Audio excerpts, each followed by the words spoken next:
une étoile au Michelin. D'accord. Quelles sont vos spécialités? On n'a pas de spécialité, donc on a un menu unique. Donc voilà, tous les mois on a changé le menu. Donc, voilà. Mais par contre, un côté, moi, j'adore les légumes, donc il y a beaucoup de légumes dans le menu. D'accord. Paolo, un petit mot. Vous êtes l'adjoint de Kay, c'est ça? Oui, voilà, oui, j'ai intégré le restaurant j'ai intégré le restaurant de Kay il y a de ça 1 an et demi. Oui. Et voilà, je travaille avec l'état d'esprit japonais qui me convient beaucoup. Et voilà, donc on est sur un établissement, une étoile Michelin avec une petite capacité qui nous permet de faire un travail de précision. Combien de personnes dans le restaurant? Donc on a une capacité de maximum 30 à 33 couverts. Donc ça nous permet sur un menu unique, donc ça nous permet de faire un beau travail, quoi. Voilà. Alors, est-ce que vous pouvez nous en dire un petit peu plus sur cette recette du jour, poivrade à la truffe noire et lard de colonnata en tempura? Est-ce que vous pourriez nous présenter rapidement les différents ingrédients et nous dire comment ça va se passer dans la matinée? Jean-François Piège, le chef, va venir nous rejoindre d'ici quelques minutes également pour m'aider à animer et à vous présenter les gestes de la matinée. Mais est-ce que vous pourriez nous dire quelques mots sur ce qui va se passer? C'est une recette que le chef Kay a mis au point. Donc il a voulu, vous avez voulu associer le côté... C'est côté un peu, donc, notre culture Japon, Oui. au tempura, et donc la cuisine française de poivrade farci. Donc c'est un peu collaboré de deux cultures différentes. Très bien, on va vous laisser démarrer tranquillement jusqu'à Très bien. 11h30. Le but pour les personnes qui sont dans le public, c'est vraiment que vous puissiez découvrir au fur et à mesure. Encore une fois, je vous rappelle, ce n'est pas un concours, c'est une démonstration, le Festival de la créativité gastronomique. Ah bon? Le magazine Le Chef s'empare ce matin de cuisine en scène. Et on va démarrer donc avec Kay et Paolo sur cette poivrade à la truffe noire et lard de colonnata en tempura. Merci beaucoup. Vous pouvez les applaudir parce qu'ils démarrent, ils ouvrent ce festival de la créativité gastronomique. Ah bon? On reviendra les voir évidemment tout au long de la matinée. Le but c'est de faire toutes les heures et demie de vous présenter un nouveau chef et une nouvelle équipe. Voilà. A tout de suite sur Cuisine en scène pour découvrir, vivre ensemble les avancées de cette recette. On y va. D'accord. C'est quoi? On y va?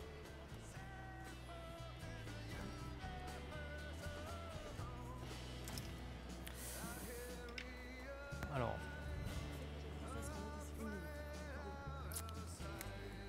Juste attends un peu. Hein? Ah, comment ça bouillonnage? Donc ça c'est d'abord.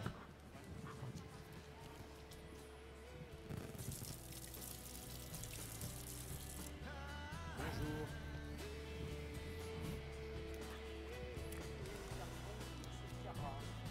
C'est quoi? J'ai annoncé?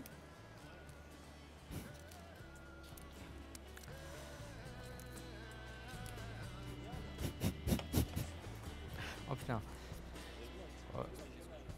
Hein? Ouais.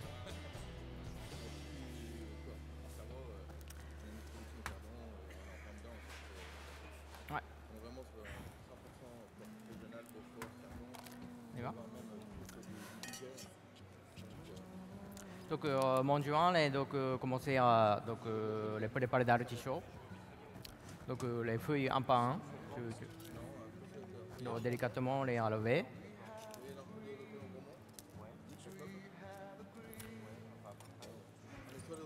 Mais c'est bizarre.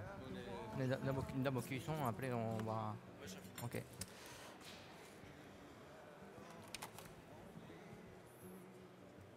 Alors dans un instant, Jean-François Piège va venir me rejoindre pour animer cette journée du Festival de la créativité gastronomique. Vous découvrez à l'image donc Kei Kobayashi, le restaurant Kei qui vous propose aujourd'hui une poivrade à la truffe noire et lard de colonnata en tempura. On va vous présenter la deuxième équipe, en tout cas le deuxième, alors pas candidat mais démonstrateur, je devrais dire aujourd'hui. Il s'agit de Alain Périllard-Mercereau. Bonjour Alain. Bonjour. Alors Alain, vous êtes l'un des régionaux de l'étape, j'allais dire. Oui.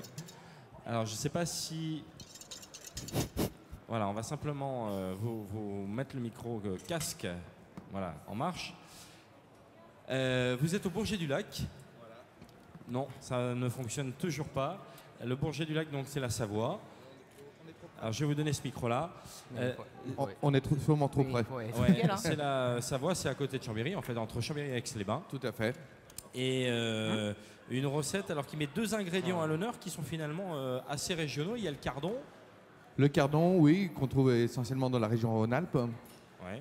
Le Beaufort. Et pourquoi le cardon de Monsieur Caraz? Bah, c'est mon producteur. Ah bah voilà, donc, tout simplement. voilà. Tout l'hiver, il me fournit des cardons on va dire de fin novembre à fin janvier. Alors, moelle de bœuf bien sûr. et truffe, c'est ça? Tout à fait. Mélanosporum, émulsion de vieux Beaufort. Bon, bah là aussi, c'est le produit régional. Tout à fait. Merci. Très bien, donc vous allez là également avancer pendant 7h30. Merci de votre participation. Mais de rien, avec plaisir. Est-ce qu'il y a un produit que vous aimez bien travailler au Bourget du Lac ou... La pêche, le poisson du lac, le lavaret, brochet, voilà, la pêche vient de rouvrir la semaine dernière, donc le poisson du lac arrive bientôt sur nos cartes. Directement Tout à fait. Du lac aux consommateurs. Merci. Merci à vous. On va vous présenter... Alors, je vais vous demander donc d'accueillir Jean-François Piège qui va venir me rejoindre et qui est prêt pour présenter ensemble le 3e candidat. Le voici. Bonjour. Bonjour Jean-François, bienvenue. Bonjour. Merci d'avoir accepté par amitié de présenter à mes côtés ce Festival de la créativité gastronomique. Inutile de vous demander si vous connaissez bien le jeu magazine Le Chef, parce que je sais que vous avez J'ai presque la collection entière. Voilà. Vous avez presque la collection entière et vous travaillez ensemble, pas toute l'année, mais vous collaborez ensemble régulièrement. Un élément et un acteur essentiel dans notre univers pour transmettre en fait ce qui se passe. Un petit mot sur votre actualité. Mon actualité, c'est que je viens d'ouvrir un nouveau restaurant rue Perronnet à Paris. On va faire les même si c'est dans le 7e, c'est côté Saint-Germain, donc c'est une petite adresse avec une vingtaine de places où la cuisine est directement dans la salle, où la salle est directement dans la cuisine.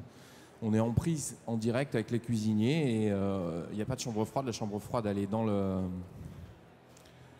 la salle. En fait, c'est comme si on mangeait à la maison, mais avec des cuisiniers professionnels. Donc une cuisine instantanée, c'est quelque chose qui me manquait dans mon terrain d'expression. Donc on l'a fait. C'est un restaurant que j'ai fait avec ma femme qui a ouvert le 11 décembre. Qu'est-ce qui vous intéressait dans cette manifestation et ce festival d'aujourd'hui? C'était de confronter, alors pas confronter, mais échanger un petit peu les idées des différents chefs qui sont dans les box. En fait, on parle beaucoup de partage, on parle beaucoup de transmission. On parle souvent entre nos collaborateurs, entre nous, mais je pense que l'essentiel, c'est de le transmettre aux autres. Et quand je parle des autres, c'est les mangeurs, c'est les animateurs, les curieux, les gens qui aiment. Donc je crois que les gens qui sont assis là, c'est des gens qui aiment manger, c'est des gens qui aiment découvrir. Donc il faut leur transmettre, donc c'est toujours assez intéressant. Alors justement, c'est le but de ce festival de la créativité gastronomique qui est animé... Moi je suis impatient de voir ce qui se passe. C'est pour ça que je regarde un peu derrière. Et on va y aller tout de suite. Dans le box numéro 3. Donc il y a des sessions d'1h30. C'est vraiment le but de ce festival. Encore une fois, c'est pas un concours, c'est une démonstration. Et le but, c'est d'échanger et de vous proposer des recettes, d'échanger avec les chefs, de voir un petit peu les gestes. Jean-François va bien sûr avoir une technicité dans le geste et vous détailler cette technicité. On va en parler ensemble. On va vous présenter le 3e candidat qui se trouve... pas candidat, pardon. 3e... comment je pourrais dire, démonstrateur, intervenant, voilà. Bonjour. Si on disait cuisinier, tout simplement. Le 3e cuisinier. Adouche, l'oiseau des vignes, vous êtes à Beaune, c'est ça? Exactement. Voilà, on va simplement... Alors j'ai encore un petit problème de micro avec les casques. On va simplement voir si ça marche. Et là? Voilà, c'est parfait. Très bien. Les produits que vous travaillez quotidiennement, ou est-ce qu'il y a un produit que vous affectionnez particulièrement? Est-ce que vous pouvez nous en dire un petit peu sur votre restaurant? Vous avez une étoile. Une étoile Michelin, donc je travaille pour Madame Loiseau, le groupe Bernard Loiseau, oui. en Bourgogne. Je suis chef depuis quasiment 3 ans. Donc voilà, ça a été ma deuxième place de chef et j'ai eu la chance, l'opportunité de prendre cette position. Donc j'y suis, je jouis, on va dire, de cette position et je peux y exprimer ma cuisine, faire ce que je veux en suivant l'esprit l'oiseau et en y mêlant les touches méditerranéennes, puisque je suis originaire de Marseille, quelques touches bourguignonnes, puisque j'ai déjà travaillé en Bourgogne chez Jean-Michel Laurin. Et après, voilà, je mixe un petit peu et je customise ma cuisine et ça fait, je pense, voilà, beaucoup de choses. C'est très intéressant, ça vous mixez différentes tendances géographiques, on va dire.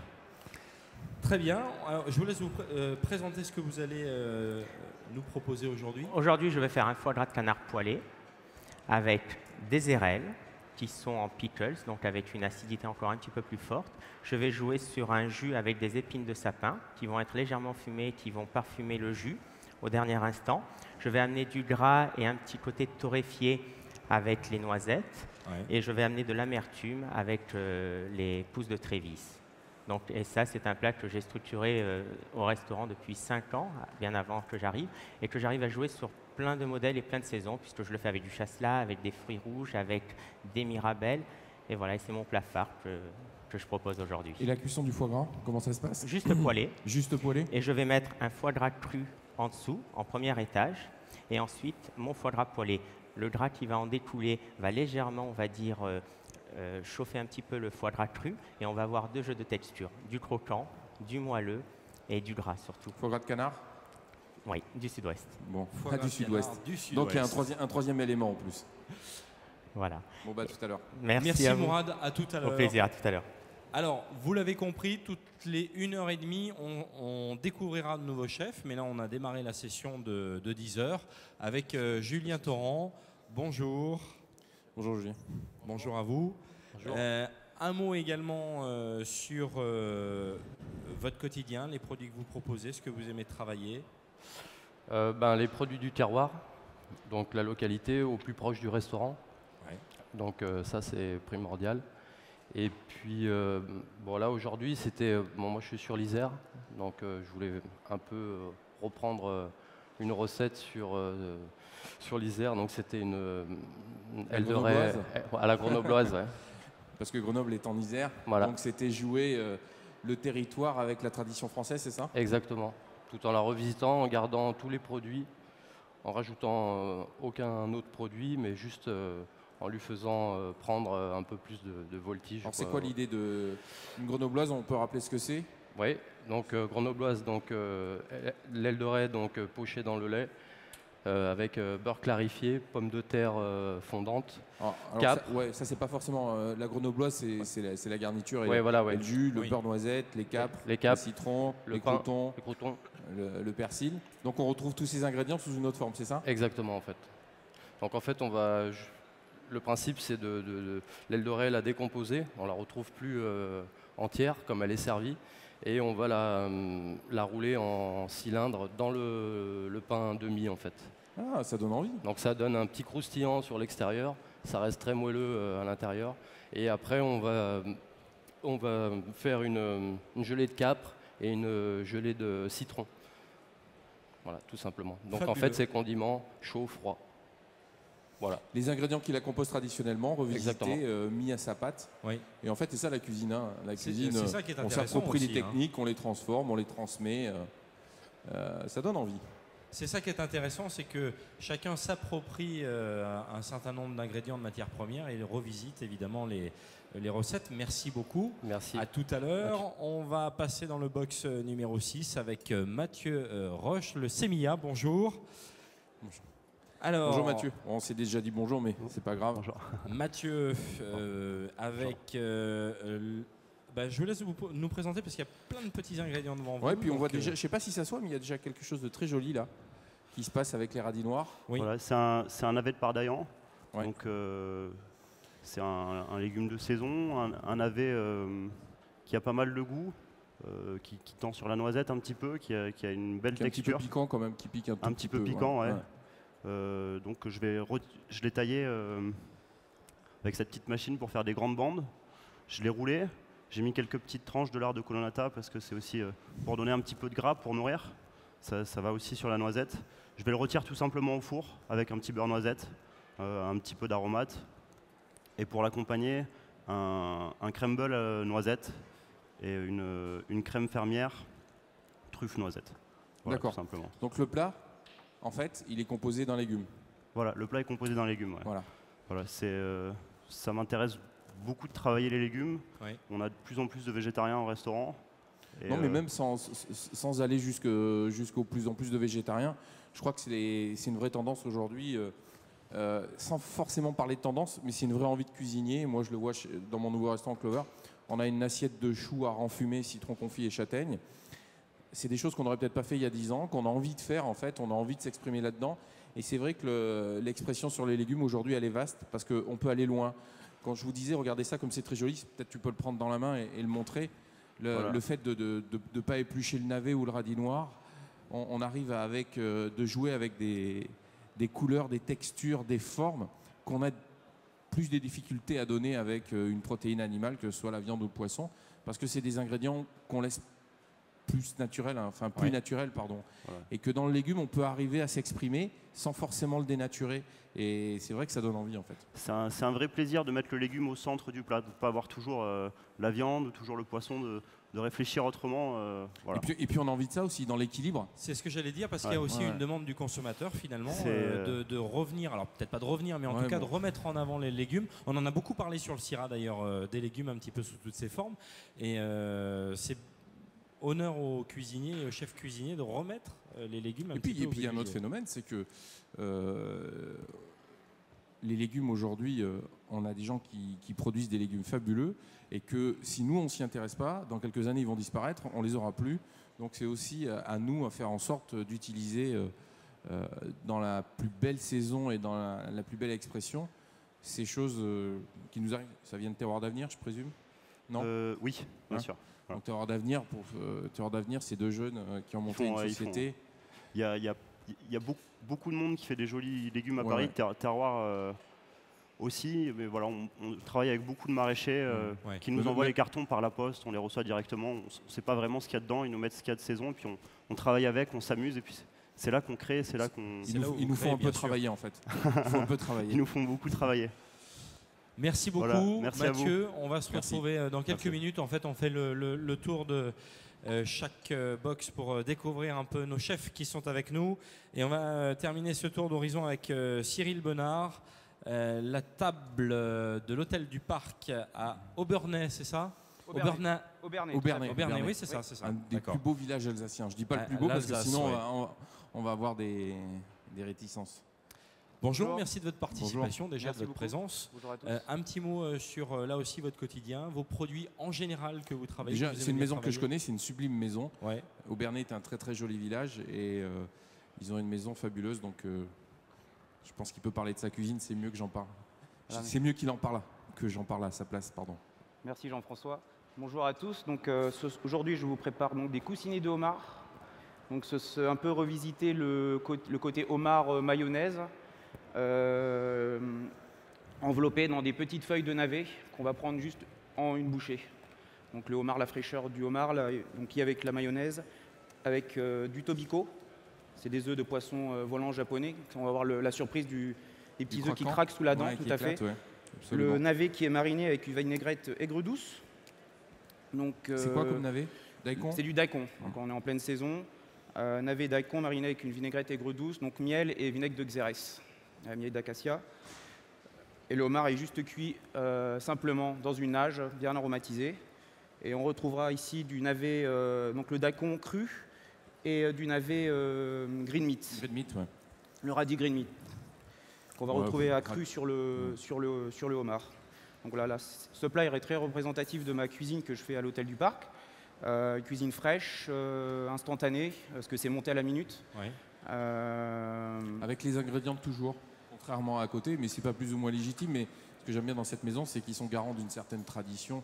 C'est une vraie maison française avec une vraie cuisine d'auteur, mais dans une expression qui est différente. Et c'est ça qui est intéressant, c'est qu'on s'aperçoit qu'avec les deux intervenants qui sont là, un qui se tourne vers une cuisine un peu plus légumière, et là, c'est tout aussi légitime d'intégrer le fait de revisiter ce homard mayonnaise en fait. Ouais. Et ça donne envie. Enfin, en tous les cas, moi, ça me donne envie, hein, je sais pas vous, mais... Ah bah carrément, c'est ce que j'allais vous Mais dire. Le vous, c'était pour les gens qui nous écoutent. Nous, on va goûter, mais je ne sais pas si dans le public, vous pourrez goûter en fait ce matin. On va voir. C'est quelque chose que vous pourriez, par exemple, rentrer dans votre carte. Alors, c'est un plat qui est à la carte. C'est mon carte. plat signature de la carte de la table du parc. C'est l'entrée qui se vend le plus facilement, le plus sur la carte. En plus de ça, ces petits paquets, on peut les décliner en canapé, en amuse-bouche, selon la quantité qu'on met de petits coussinets sur l'assiette. Et le geste de prendre et de le manger comme ça, c'est les gestes que les clients font au restaurant? Tout à fait. Parce que moi, j'aime bien, c'est quelque chose que je fais souvent dans mon restaurant. Les premiers hors d'œuvre, c'est des hors d'œuvre que les gens mangent avec les doigts, parce que j'aime bien, au début du repas, pas tout de suite rentrer dans la complication de prendre des couverts. Non pas que ce soit compliqué de manger avec des couverts, mais que le début du repas soit quelque chose d'assez festif. Donc, on puisse partager, on parle avec les mains, convivial, et donc on puisse le prendre avec le bout des doigts. Moi, j'aime bien, en fait. C'est rigolo, ouais. Très bonne idée. Merci. Merci. Je demande de les applaudir quand même, nos 6 chefs qui sont derrière et qui sont là par amitié, puisque le magazine Le Chef vous propose ce matin le Festival de la créativité gastronomique avec Métro, Enedis, président professionnel, Badois, Molinel. Ce sont les 10 ans du Festival de la créativité gastronomique organisé par le magazine Le Chef. Jean-François Piège, on s'aperçoit... On va voir Kay quand même, parce que je suis arrivé avant la présentation et on n'a pas vu Kay. On va retourner voir Kay Kobayashi, donc le restaurant Kay à Paris. Oui. Rue du Coquéron. Rue de Coquéron. Un petit Jean-François, on s'aperçoit il y a une diversité, et c'est bien le but du Festival de la créativité gastronomique, mais il y a une diversité des recettes qui sont proposées. Chacun s'est approprié ce festival comme il l'a souhaité en fait. Oui, puis je pense que Kay nous fait l'une de ses spécialités. Quand je suis allé manger chez lui, j'ai eu la chance de goûter ce petit tempura. En fait, ça fait référence à ses origines, tempura. Mais regardez avec quoi il fait la tempura. Je suis pas sûr que au Japon on le fasse avec ça. C'était pas pour boire, hein, la bière. Ah, bien non, sûr. c'était pour faire la pâte. Et ce qui est intéressant, c'est qu'il mêle les deux dans sa cuisine, les deux sensations, sa technicité française, son savoir qui vient du Japon, et avec des ingrédients de première qualité. L'artichaut est farci d'une petite brunoise de quoi? De truffes. Et de jambon hot, après c'était la coronata. Voilà. Donc en fait, l'artichaut poivrade est farci et puis trempé dans une pâte à beignet. C'est un plat qui est très visuel, qu'on peut presque manger aussi du bout des doigts, comme le précédent intervenant. Et c'est très intéressant parce que je trouve que ce qu'il fait, il le fait avec une grande technicité et il mêle deux sensations. Une sensation qu'on connaît, la cuisine française, et une sensation avec le savoir-faire qui est le sien, mais il a un grand savoir-faire de cuisine française aussi. Faut pas se tromper, donc voilà. Et c'est ce qui est très très intéressant dans cette recette. L'artichaut, et où ils sont en train de cuire? Oui, on peut peut-être les voir en train de cuire, non? Ils sont en train de cuire. Ouais.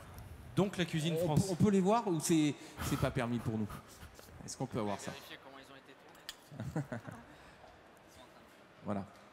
Donc ils sont en train de cuire, ils sont cuits avec le foin va être enlevé et on va farcir de la farce. C'est la farce, c'est ça? Et donc il y a un petit peu de fromage dedans, c'est quoi? Oui, c'est mascarpone. Mascarpone, oui. Voilà. Donc moitié de truffe, extra.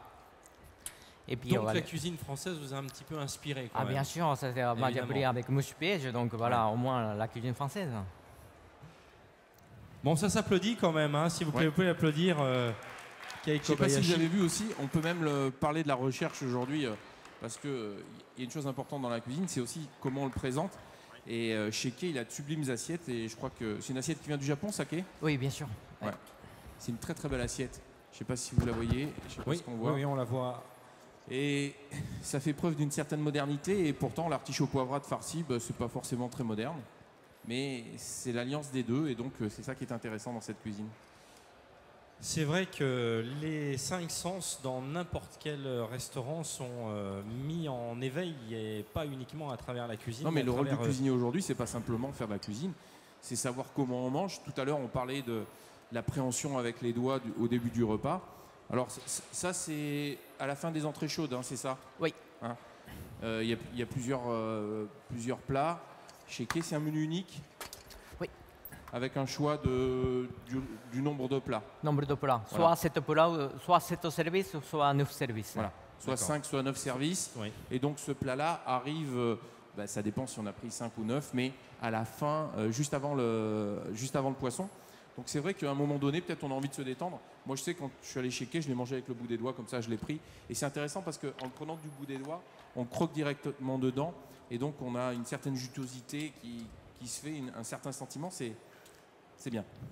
C'est très agréable. Ah bah d'ailleurs, on va voir Quai là qui est en train d'enlever le foin avec une cuillère à pomme parisienne et qui va farcir. Il s'est un petit peu avancé, mais ça je comprends parce que le temps de cuire les artichauts, le temps de les faire. Il faut dire qu'ils ont qu'une heure et demie, et c'est finalement assez court parce que il faut s'installer, repartir, tout nettoyer, donc c'est assez court finalement, une heure et demie pour tout faire. Poivrade à la truffe noire et lard de colonnata en tempura, c'est donc la recette qui vous est proposée ce matin. Le magazine Le Chef vous propose le Festival de la créativité gastronomique pour ceux qui nous rejoignent sur Cuisine en Scène, mais également sur Internet, puisque vous nous rejoignez directement sur Internet pour suivre à distance cet espace Cuisine en Scène et ses démonstrations sur Cuisine en Scène. On va aller voir, Jean-François, si vous êtes d'accord, Alain Périlla Mercereau. Allez, on y va.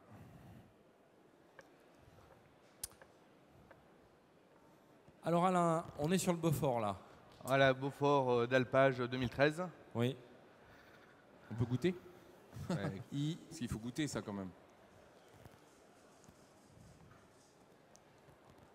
Merci. C'est le Beaufort de l'été dernier. Voilà, tout à fait. Je m'en doutais un peu.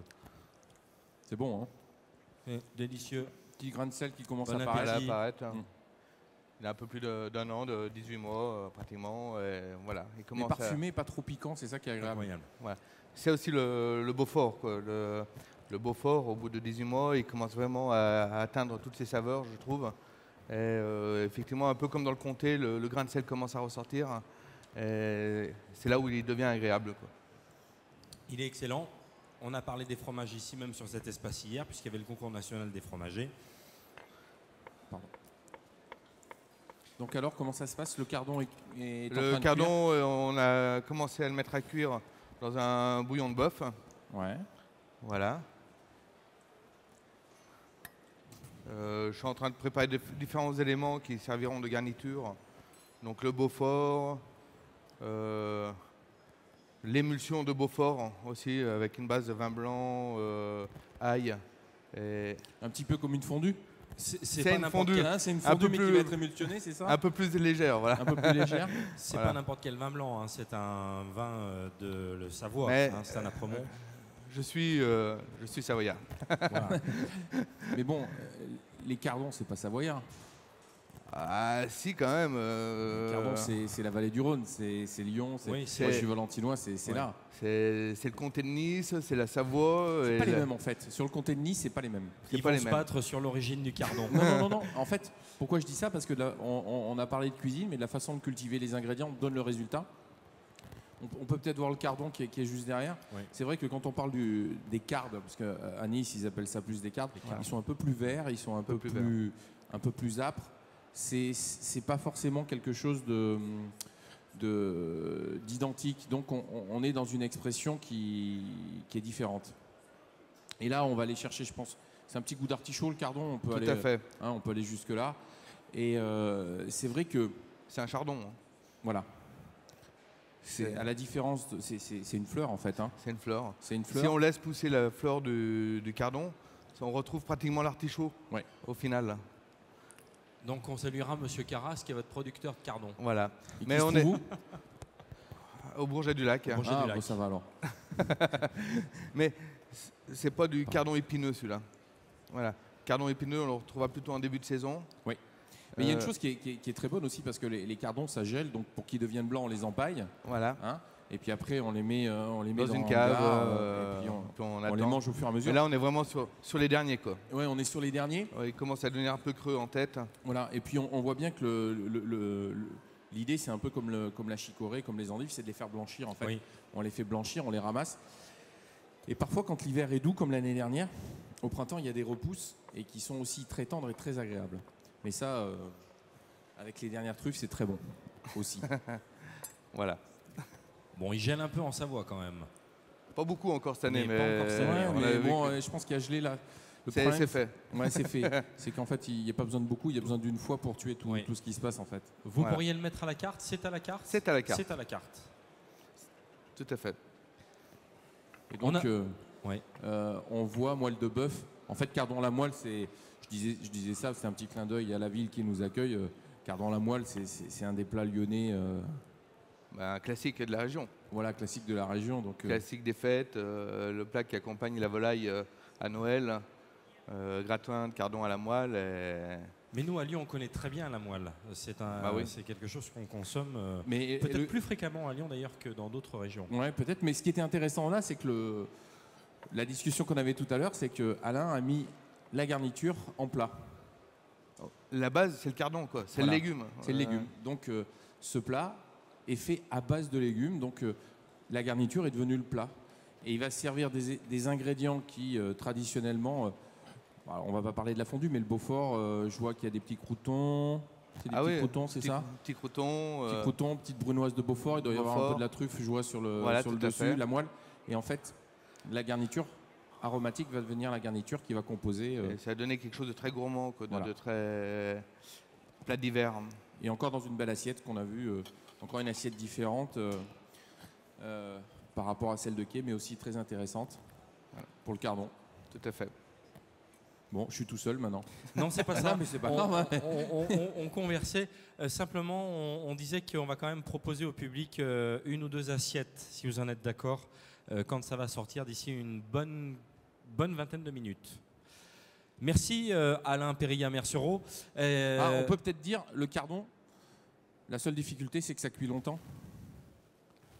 Hein, faut pas s'oublier. Hein. Vous avez... parce que le cardon, ça met... alors tout dépend s'ils sont tendres.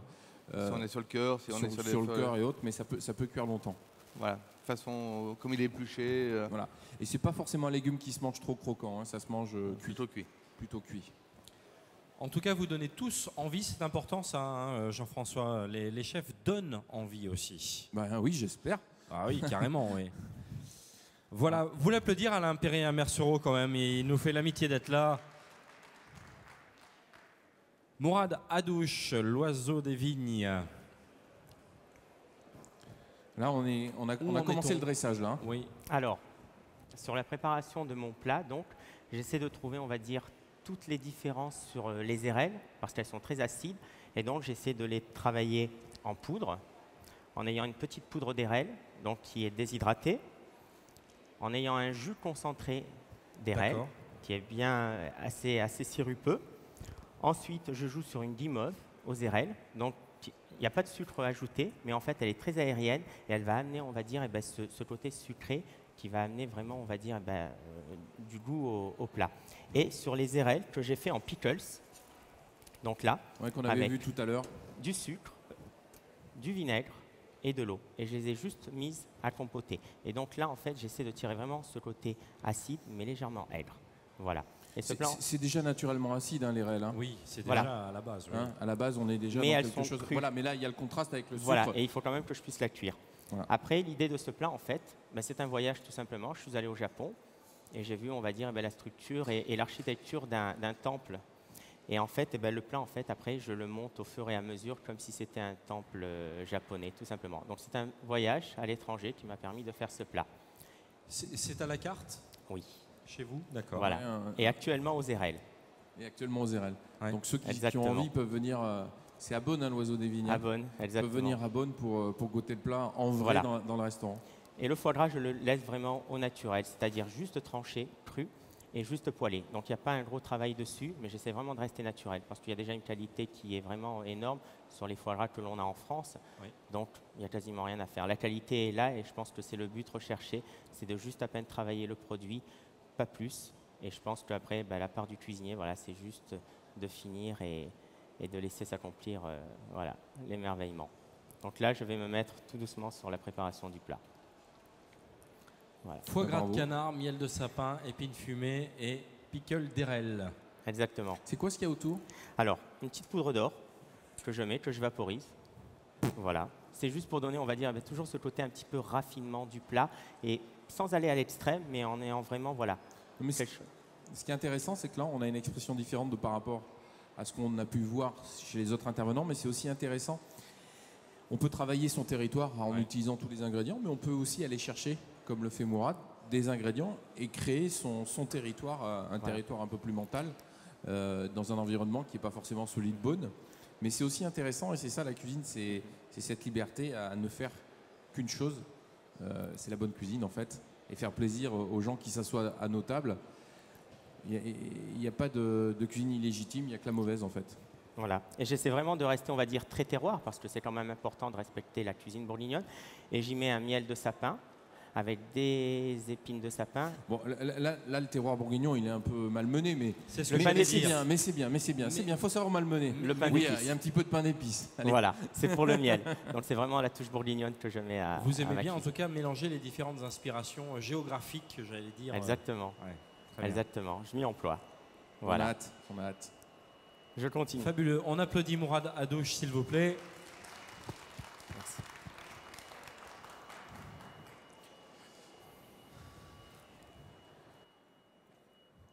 Alors, quatrième box, Julien Torrent, le brocard. On n'a pas parlé tout à l'heure du restaurant et de ce que vous travaillez, vous, tous les jours, ou de ce que vous aimez travailler.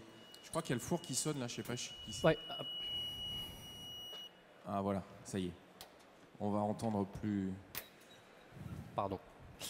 Le restaurant Le Brocard, donc si vous voulez, à la période de chasse, parce que le brocard, c'est jeune chevreuil, donc en période de chasse, on va travailler beaucoup le gibier. Oui. Bon, tout en gardant une carte, bien sûr, pour ceux qui ne sont pas trop adeptes du gibier, mais à la base, c'est vraiment un restaurant en période de chasse où on vient y manger. Après, on va travailler. Il y en a encore un petit peu là. Là, on finit sur les gros gibiers là seulement, parce qu'on va fermer la chasse au gros gibier en février. Et après sur tout le petit, lièvre. voilà. Mais voilà, on va travailler des recettes comme le lièvre à la royale, le perdrix au chou. On reste une cuisine traditionnelle. Donc le gibier vient d'où? Le gibier vient de grandes chasses en fait, donc il est chassé. Oui, il y a des chasses locales, non? Non, chasse locale, non. Non, sinon on n'aurait pas beaucoup de gibier. Mais si, on a un fournisseur qui va chercher donc le gibier sur pied. Ouais. Et puis donc avec contrôle vétérinaire et tout ça.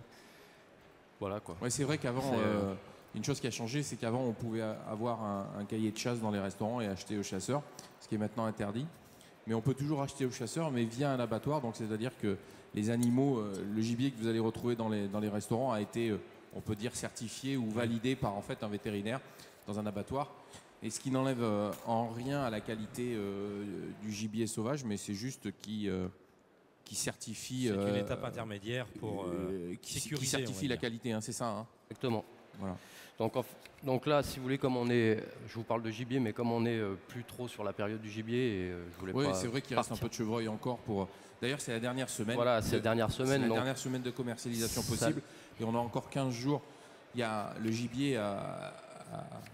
Il y a une législation qui est assez précise. Il y a des dates de commercialisation et des dates de consommation qui sont différentes quand on veut utiliser du gibier français, d'origine française. Après, c'est vrai qu'on trouve du gibier qui vient de l'étranger toute l'année, mais ça, je pense que les cuisiniers qui sont là aujourd'hui ne sont pas ce style de cuisinier qui vont aller chercher ailleurs des choses un peu moins belles que ce qu'on a chez nous. Donc, sans être cocardier, c'est vrai que le gibier en France a une vraie qualité et une qualité que, quand on aime travailler ça, on retrouve peu ailleurs. Voilà, donc moi j'ai commencé dans 2 restaurants où on travaillait le gibier. Et donc j'ai gardé c'est bien, le principe en fait du gibier, mais tout en gardant bien sûr, alors on fait pas que ça bien sûr, mais c'est vrai que, bon, d'où le nom, le brocard. Et puis après, on va chercher au plus près du restaurant. Et si on revenait à l'arrêt, parce que je vois des pommes mixées, là, j'arrive pas à comprendre. Là. On n'est pas du tout sur le gibier, en fait, aujourd'hui. Non, là, on n'est plus sur le gibier, mais bon, vous m'avez demandé par rapport au restaurant. Absolument. Et en fait, donc là, pour l'arrêt, vous voyez de la pomme Granny Smith. Donc en fait, la pomme Granny Smith, ça va être pour mes gelées. Donc pour mes petites gelées de capre et de citron, C'était pour amener une texture et pas avoir... Oui, bien sûr. Ouais. Voilà. Bah, donc, en fait, c'est pour ça. Souvent en pâtisserie, quand on veut faire des choses à base d'acidité, on met un fruit comme la pomme, la poire, parfois les pâtes de fruits au citron. Voilà, en général, exactement. C'est des pâtes de comme fruits une à la pomme parfumée comme une au marmelade citron. un peu. Voilà. Et donc en fait, on va mixer ça. Je vais séparer ma purée en deux. Je vais faire confire d'un côté avec le capre, de l'autre côté avec du citron. Là, j'ai attaqué J'espère que la gelée elle est faite, parce que là. Ouais. Donc là, sur la recette, en fait, la gelée, il faut 2 heures.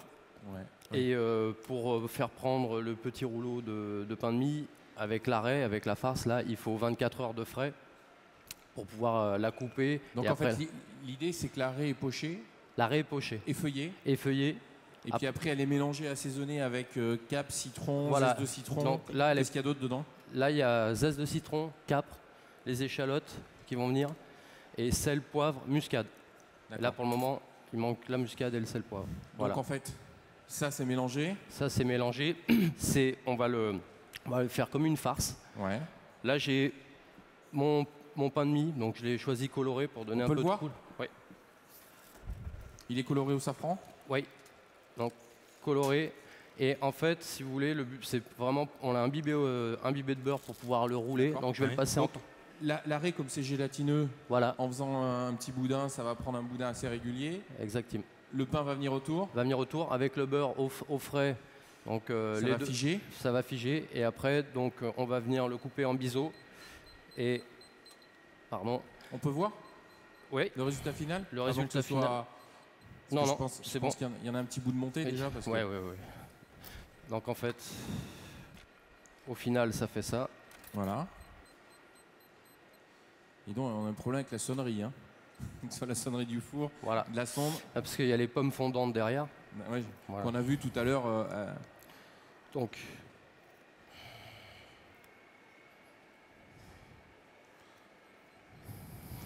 en fait, on a le rouleau de raie entouré de pain. Et ça va être cuit, ça va être poêlé, cuit au four. Juste poêlé, voilà. Sur une poêle adhésive, sans beurre, puisque le pain est bien imbibé. Est déjà imbibé de beurre. On démarre la cuisson sur la tranche pour la souder, c'est ça, non? Voilà, ouais, exactement.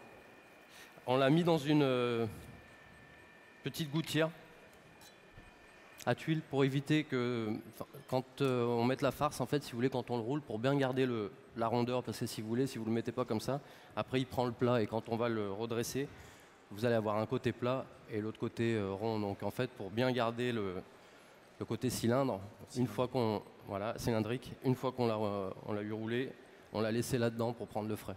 D'accord. Voilà.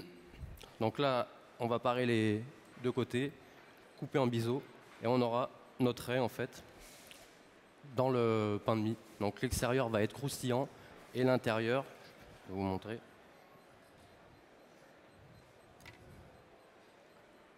Ok. Alors, donc c'est une bûche à l'arrêt en fait. Exactement.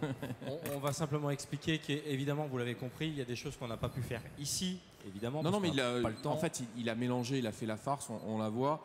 Simplement que les temps de repos en fait sont toujours compliqués, surtout quand on est dans une cuisine comme ça où la technicité prend une grande part. Effectivement, il faut un petit peu s'avancer parce que le repos, on peut pas l'organiser, mais on voit que la farce est là, on voit que le pain est là. Voilà, on donc va laisser peut-être travailler Julien parce que là, on l'embête depuis un petit moment. On va essayer de sortir certaines choses d'ici 10 petites minutes, m'a-t-on soufflé à l'oreille. Voilà, merci en tout cas, Julien, on vous a embêté, effectivement, on vous a fait prendre un peu de retard. Vous pouvez applaudir Julien comme les autres. Oui, d'ailleurs. Voilà. Venez vous installer si vous nous rejoignez sur Cuisine en scène, le festival de la créativité gastronomique organisé par le magazine Le Chef. Ce sont les 10 ans de ce festival. Et le mot festival est bien choisi, Jean-François Piège, parce que la cuisine, c'est la fête aussi. Mais pourquoi aussi ? Parce qu'on l'oublie souvent, que c'est un moment de partage, de convivialité, de fête, de plaisir. De plaisir, voilà. Voilà, et que le mot de festival est vraiment bien choisi par le chef. Mathieu Roche. Non, le plaisir, c'est vrai que c'est super important, que ce soit en cuisine, les clients, il y a de plus en plus de cuisine ouverte. Nous, on a une cuisine très ouverte, et c'est vrai que quand on prend beaucoup de plaisir en cuisine, ça se ressent sur l'ambiance de la salle, Et c'est assez magique. Et puis ça se ressent dans l'assiette aussi. Hein. Et ça se ressent dans l'assiette. D'ailleurs, en parlant d'assiette, on a vu toutes les assiettes. C'est quoi cette assiette? En fait, j'ai pas ramené mes assiettes, c'est les assiettes de. Ah, elle est très belle quand même. Ouais, elle est très jolie. Ouais. Voilà. J'ai des assiettes blanches assez simples au restaurant. Voilà. Alors on est sur le navet aujourd'hui. On est sur le navet, la crème de truffe. Là, pour les gens, moi tout à l'heure, parce que j'ai regardé celui-là qui ressemblait beaucoup à un radis noir. Navet de Pardaillan, c'est vrai que c'est pas un radis noir, mais ça quand même pratiquement, ouais, on s'approche en fait. Hein. Pour ceux qui connaissent pas le navet de Pardaillan, le radis noir est son cousin assez proche, on va dire. La texture est quand même beaucoup plus ferme. Il y a moins d'eau à l'intérieur. Et un goût un peu plus prononcé. On le voit, hein, on voit sur ce qui reste ici. Il y a un côté, mais il reste quand même assez souple, hein, parce que pour arriver à faire ça, il faut qu'il y ait quand même une certaine souplesse. On le voit quand même, la difficulté dans la famille des radis et des navets, c'est que quand c'est filandreux, c'est pas bon. Et en fait, moi je dirais qu'il est un peu moins filandreux que les autres. C'est ça, ouais. Hein. Voilà. Il est un petit peu moins filandreux, ce qui permet de faire ça. Et d'ailleurs, on voit dans la poêle. Alors, ça a été cuit comment ? Ça a été rôti tout simplement au beurre noisette, au four, avec un petit peu au four pour un petit peu d'aromates. Voilà, pour donner un petit peu de couleur et donner un petit côté fané sur les. Voilà. Après, je vais le dérouler un petit peu. Pour que la caméra voit. Voilà. Attendez, c'est un peu chaud.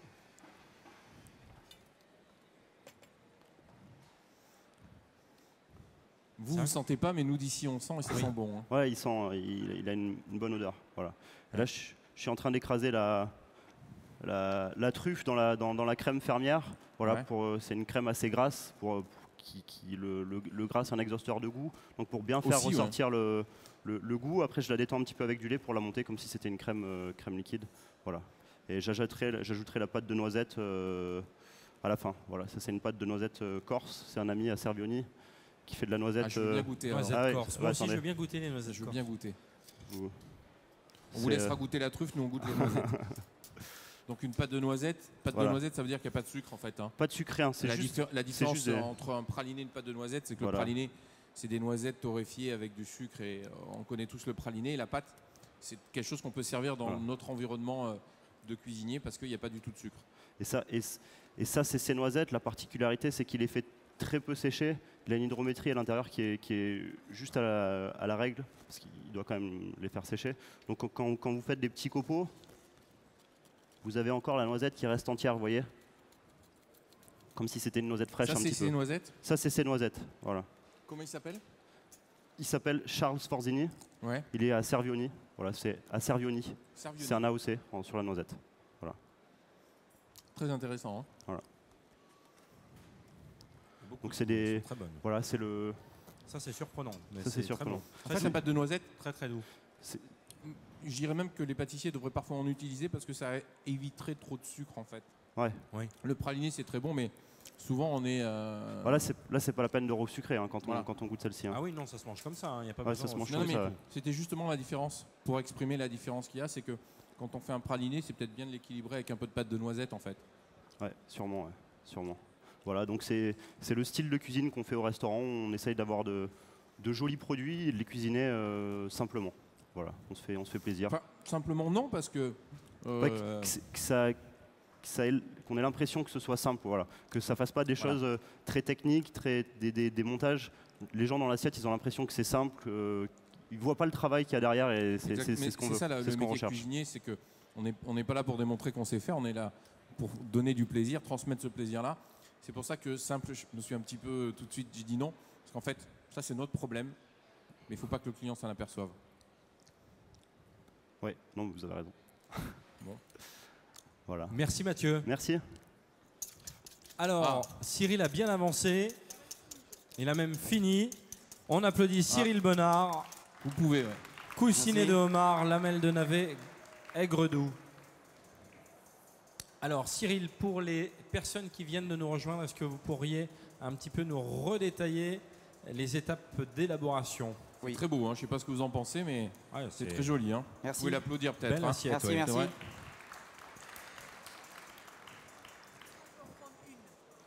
Ouais, bien sûr. Voilà. Donc, ce sont des coussinets de homard. Donc, le homard, il est cuit dans une nage aromatique, hein, donc vin blanc, eau, vinaigre, garniture aromatique, carottes, beaucoup d'épices, anis étoilé, du poivre, de la coriandre, pendant une trentaine de secondes. Et après, je mets la nage bouillante sur le homard et je le laisse refroidir au frigo. Donc, la nage bouillante intègre la queue de homard jusqu'à cœur très très lentement. Donc, le homard est très nacré et pas trop cuit, et très fondant. Les pinces ont été coupées en brunoise, assaisonnées avec une mayonnaise et du tobiko. Et du tobiko. Alors le tobiko, c'est des œufs de poisson volant. Voilà, c'est des œufs qui viennent. Œufs de poisson volant. Voilà, c'est des œufs qui viennent du Japon, hein, ou en Corée aussi on en trouve, qui craquent sous la dent. Voilà, tout à fait. Donc il va apporter la surprise. On les voit en bas là qui sortent de temps en temps. Voilà, ouais, ça travaille un peu. Ouais. Donc ensuite, j'ai pris un navet daikon, donc qui est un navet aussi asiatique. Mais qu'on fait pousser en France aujourd'hui. Qu'on fait pousser en France tout à fait aujourd'hui, qui pousse aussi en Alsace d'ailleurs. Il vient d'Alsace celui-là. Ben, voilà. Que j'ai taillé très finement à la machine à jambon, blanchi quelques secondes et mariné dans une vinaigrette aigre-doux. Donc miel d'acacia et vinaigre de xérès. Voilà, donc mariné pendant 2-3 heures. Et après, ces lamelles de navet sont taillées avec un emporte-pièce. Et en fait, je fais un croisement. Je farcis en fait ces petits paquets de ces lamelles de navet avec cette farce de homard assaisonnée avec la mayonnaise. Donc, voilà. Cyril, si ça ne vous ennuie pas, je vais vous laisser prendre. On va prendre l'assiette et on va la mettre au milieu. Comme ça, je vais vous laisser présenter. On va vous la prendre. Voilà. Et on va aller présenter au milieu vers le public, hein, si vous voulez bien. Pardon. Et on va vous faire passer l'assiette, mesdames, messieurs.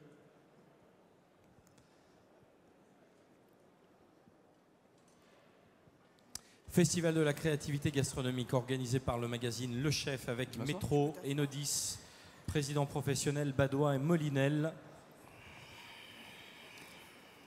Alors, on va revenir vers vous. Pardon, je vous ai coupé. Oui. Donc, je vous laisse finir votre explication. Et sur le coussinet, donc sur chaque coussinet de homard, on a une salade. Donc là, on reprend le navet, mais là accru. Le même navet qui a servi pour faire les lamelles de marinées. Juste taillé en julienne et mis dans de l'eau glacée pour qu'elle puisse se raffermir et avoir vraiment une consistance très très craquante. Donc on a le navet daikon en julienne et du radis green meat, donc qui est en pleine saison. Pareil, taillé en julienne, très très finement et mis dans un bain d'eau glacée pour avoir la fermeté et le craquant. Sur le dessus, on a les petites puces de... Et je peux vous couper ? Oui. Ça serait bien de venir voir parce qu'il y a Kay qui va faire. Non, bah oui. Pardon. Allez-y, Cyril. Non, il y a Kay qui va passer à l'étape importante de son tempura et ça serait bien qu'on le voit, que tout le monde puisse le voir en gros plan. On a besoin de la caméra. On a besoin. On les chaises après. Il arrive. Tu fais ? Allez. C'est bon ? Allez, c'est à toi. Oui. Donc déjà on a farci. Après c'était au couvert, c'est la coronata. Donc, qui a farci le... Je fais le traducteur. Et puis dessus, il a recouvert d'une tranche de lard de colonna. Et regardez comment il procède, parce que vous allez voir, le résultat est assez surprenant. L'artichaut poivrade va sortir une boule presque parfaite.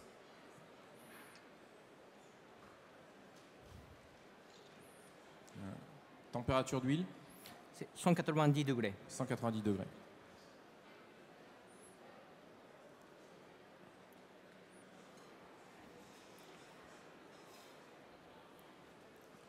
Voilà. Et donc la petite technique qui est assez importante, c'est que pour pas que l'artichaut soit imprégné d'huile sur la queue qui est déjà cuite, voilà. L'huile est la hauteur de la pâte, je ne sais pas si on le voit bien. Donc quand il y en a 200 à faire, c'est un peu compliqué, non? C'est vraiment une cuisine instantanée qu'on peut se permettre de faire qu'au restaurant. C'est ce qui fait la qualité de sa cuisine. Voilà. On croirait que ça se fait tout seul, mais il fallait y penser quand même parce que c'est à la fois assez évident, mais assez technique aussi. C'est ça qui est intéressant. C'est top, hein? Voilà. Bon ben, moi j'ai plus rien à dire. Je vous laisse repartir sur vos coussinets de homard. Je voulais juste partager ce moment technique avec vous et qui est... On va saluer déjà Gisèle Lombard qui s'est approchée un peu des box, mais c'est le journal Le Progrès, donc on va saluer Le Progrès qui couvre extrêmement bien le Syrah. Et c'est vraiment impressionnant. Moi, je suis toujours impressionné par les gestes en cuisine. Et ça, il y a toujours de la précision et. Ça c'est du Genièvre. Voilà. Ouais. Oh, béton. En fait, c'est des branches de genièvre. On voit les graines là, ce qu'on voit traditionnellement, ce qu'on utilise avec le gibier, on en parlait tout à l'heure, mais là c'est l'arbre, d'où la graine est issue, séchée et fermentée par la suite. Et là, c'est la petite chose qui vient, on va dire, en décoration. Il faut faire attention parce que la difficulté, c'est que pas casser la queue de l'artichaut.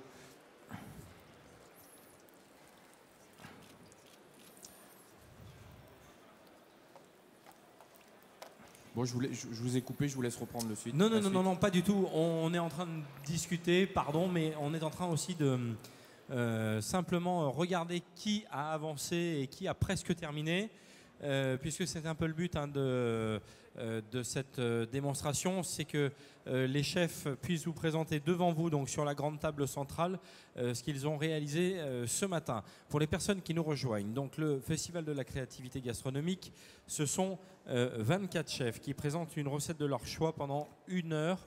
Vous les voyez donc aussi, derrière nous par groupe de 6. Les chefs qui commentent en direct leur recette et qui vous présentent la recette finie, le produit fini, leur savoir-faire, leur réflexion, échange évidemment sur les techniques culinaires. Et Jean-François Piège qui est avec nous tout au long de la journée pour commenter, échanger avec les chefs. Alors, je pense que Alain Péria-Mercereau est pas loin d'avoir terminé. On est passé au dressage, donc il y a de très belles images.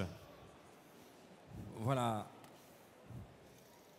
On va laisser Alain terminer la deuxième assiette et puis après on vous demandera d'aller au centre pour présenter.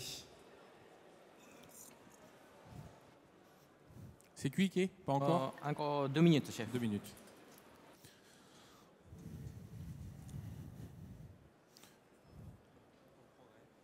Tout à l'heure, on l'a fait.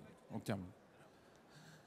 On voit la fondue avec le Beaufort, c'est ça? Tout à fait. Là, c'est terminé? C'est terminé. On y va. Les petits croûtons de pain avec la fondue. Ah, je prends une photo tellement c'est beau. Faut sourire.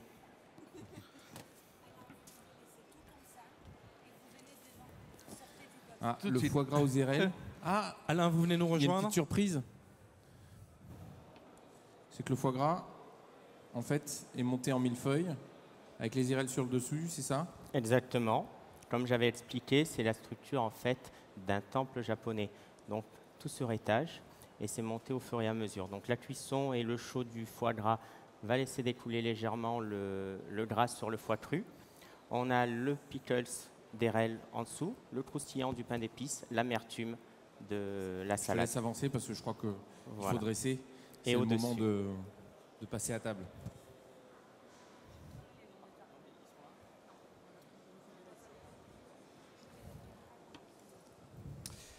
Alors, Alain Péria-Mercereau, je vais simplement demander à notre cadreur préféré de venir nous rejoindre sur la table centrale pour commenter ensemble. Voilà.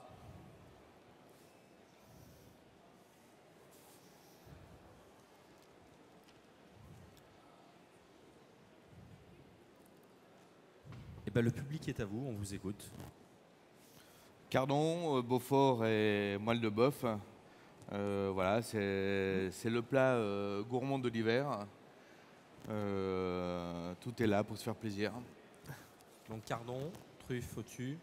Alors, cardon en dessous, truffe et moelle de bœuf, émulsion Beaufort autour, avec une petite garniture où on retrouve le cardon, le Beaufort, la moelle et la truffe. Voilà. C'est fabuleux.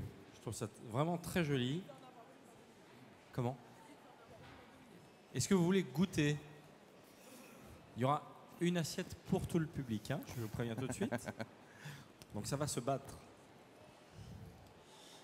Alain, c'est à la carte, hein, on le rappelle chez vous. C'est à la carte. Vous êtes au Bourget du Lac. Voilà, ça va se terminer Atmosphère. comme le cardon. On va dire que c'est les derniers cardons qu'on a. Et, voilà, ça commence fin novembre, Oui. début décembre. Oui. Et c'est très court la saison du cardon. C'est court, hein, le cardon, ouais. C'est quoi, quelques mois? 2 mois. 2 mois. Hein.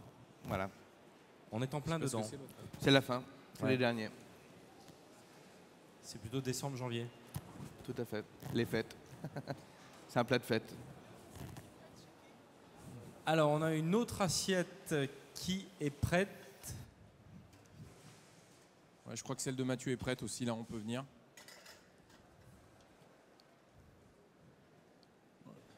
Allez, je crois que tu peux prendre ton